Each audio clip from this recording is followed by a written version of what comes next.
Hello and welcome to MRCpsych on the Go Revision Essentials. My name is Dr. Oedipus and Electra and I'm a psychiatry trainee in the west of Scotland. Like many of you, I spent a lot of time commuting. This was valuable time that I could have spent revising for the MRCpsych examination.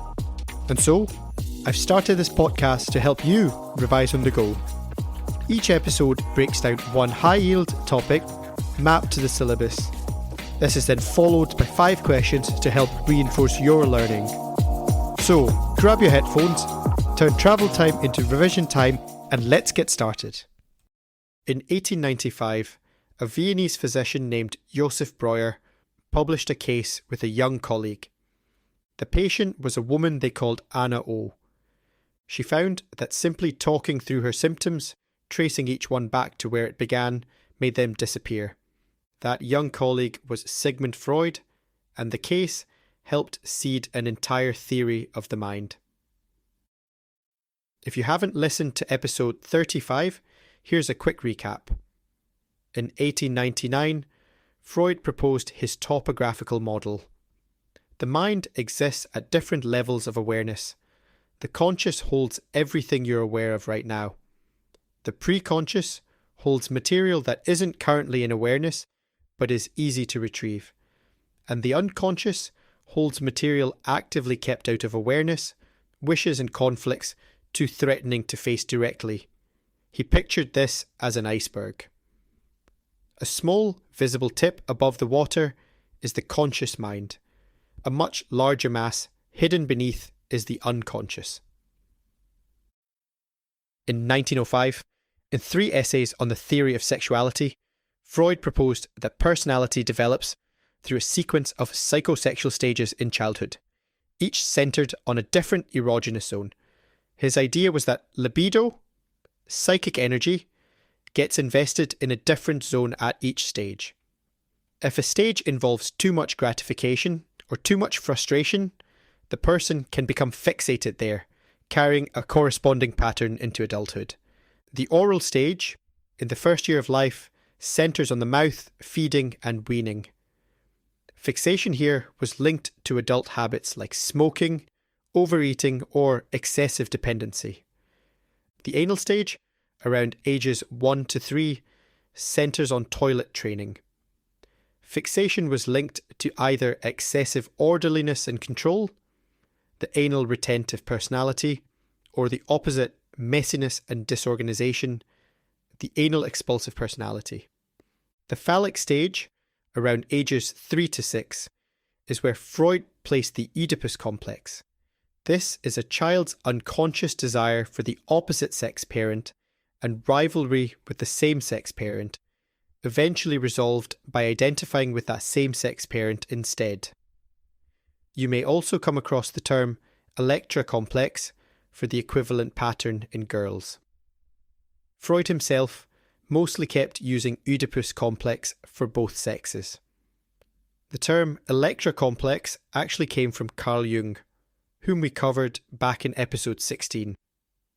Latency, from around 6 to puberty, is a relatively quiet period where sexual urges are dormant and energy goes into schooling, skills and friendships. And the genital stage, from puberty onward, is where mature adult sexuality and relationships develop, assuming the earlier stages resolved without major fixation. The theory's main use, beyond explaining individual quirks, was as an account of how adult character is built in childhood, an idea that was novel at the time. It also shaped later theory directly. Erik Erikson later built his own 8-stage model of psychosocial development explicitly on Freud's scaffolding, but stretched it across the whole lifespan and swapped out the sexual focus for broader social and identity crises at each stage. Remember, Freud's psychosexual stages are oral, anal, phallic, latency and genital. Unresolved conflict at any stage was thought to produce a lasting fixation shaping adult personality. By 1923, in The Ego and the Id, Freud added a second way of describing the mind, not by level of awareness, but by structure. The id, the ego, and the superego. The id is present from birth and operates on the pleasure principle. It seeks immediate gratification of basic drives, hunger, aggression, sex, with no regard for consequences or reality. The ego develops in early childhood and operates on the reality principle. It mediates between the id's demands, the constraints of the real world, and the superego's moral standards, essentially trying to keep the peace. The superego develops through childhood as parental and societal standards are internalized. It operates on the morality principle and includes the conscience, which punishes with guilt, and the ego ideal, which rewards with pride. Remember, Freud's 1923 structural model divides the mind into the id, driven by the pleasure principle, the ego, driven by the reality principle, and mediating between demands, and the superego, driven by the morality principle. When the ego can't fully resolve this conflict, it falls back on defense mechanisms, unconscious strategies that distort or disguise reality to reduce anxiety. Freud sketched the idea early, but it was properly catalogued in 1936 by his daughter, Anna Freud, in her book The Ego and the Mechanisms of Defense. Anna Freud became a major psychoanalyst in her own right, particularly in child psychoanalysis, and we'll dedicate a future episode to her specifically. We'll also cover defense mechanisms in far more depth in their own dedicated episode. For now, it's worth knowing they range from primitive to mature. Primitive defenses include denial, refusing to accept a painful reality, and projection, attributing your own unacceptable feeling to someone else instead. Think of the last time you snapped and said someone else was being difficult. Freud called the uncomfortable feeling, sitting in you, relocated onto the other person, projection. More mature defenses include sublimation, channeling an unacceptable impulse into a socially acceptable, even productive outlet. Aggression turned into competitive sport, for instance. Repression, pushing a distressing thought out of awareness entirely, sits closer to the middle. Freud considered it the most fundamental defense, underlying most of the others. Remember, defense mechanisms are unconscious strategies the ego uses to manage anxiety, ranging from primitive, like denial and projection, to mature, like sublimation. Anna Freud systematized them in 1936. It's worth being honest about where this theory stands today. Freud's case material came almost entirely from a small, unrepresentative group of patients. They were largely educated Viennese women, and much of it can't be independently verified. The philosopher Karl Popper's famous criticism was that psychoanalytic theory is essentially unfalsifiable. It can explain almost any outcome after the fact, which makes it very hard to test scientifically. The psychosexual stages specifically have little modern empirical support. But what has endured is broader than any single claim. The idea that unconscious conflict shapes behaviour, the concept of defence mechanisms, and transference, the tendency to unconsciously redirect feelings about important figures from someone's past onto a therapist, all remain useful in clinical practice today. You might remember Carl Jung from episode 16. Freud once saw him as his successor, until the two split acrimoniously in 1913, partly over exactly the question we've been circling in this episode. How much of the unconscious is personal, and how much, if any of it, might be universal? Now, let's test your recall. I'll read out 5 exam-style questions. After each one, I'll pause for 10 seconds so you can attempt it before hearing the answer. Question 1.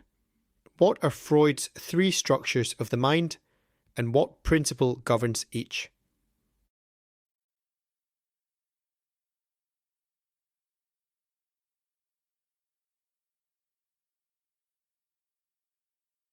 The id, governed by the pleasure principle. The ego, governed by the reality principle. The superego, governed by the morality principle. Question 2. What are Freud's 5 psychosexual stages in order?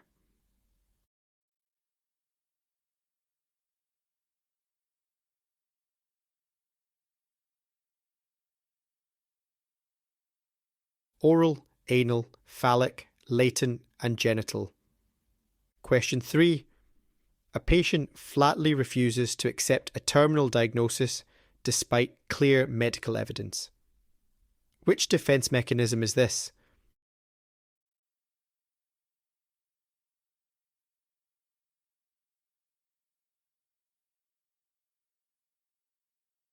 Denial, a primitive defense mechanism. Question 4. A resident doctor, frustrated after a difficult ward round, says nothing to anyone but channels that frustration into an intense boxing session that evening instead. Which defense mechanism does this represent?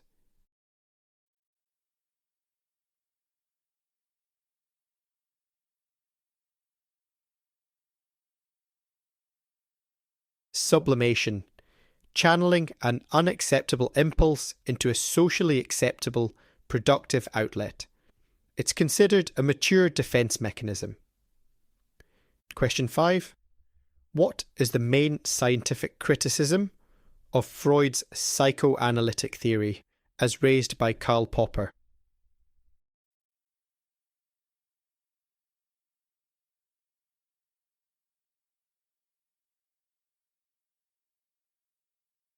That it is unfalsifiable. It can be used to explain almost any outcome after the fact, making it very difficult to test scientifically. Let's summarise what we've learnt today. Freud's topographical model describes the conscious, preconscious and unconscious. His psychosexual stages, oral, anal, phallic, latent and genital, describe how personality develops through childhood. His structural model divides the mind into the id, ego and superego. The ego manages conflict between them using defense mechanisms, ranging from primitive to mature, later catalogued by his daughter Anna Freud. Popper's unfalsifiability critique remains influential, but the core idea of unconscious conflict, along with defense mechanisms and transference specifically, still shapes clinical thinking today. Next, we return to the states and levels of awareness, turning to arousal, attention, and alertness. Thank you very much for listening to this episode of MRCpsych on the Go Revision Essentials. I hope this episode helped to move your revision forward. If you have any questions or just want to continue the discussion, you can find me on LinkedIn at MRCpsych on the Go, spelled MRCPsych on the Go. This podcast is about making revision accessible. If you found it useful, liking and sharing it with others helps the goal more than anything else. That's it for today.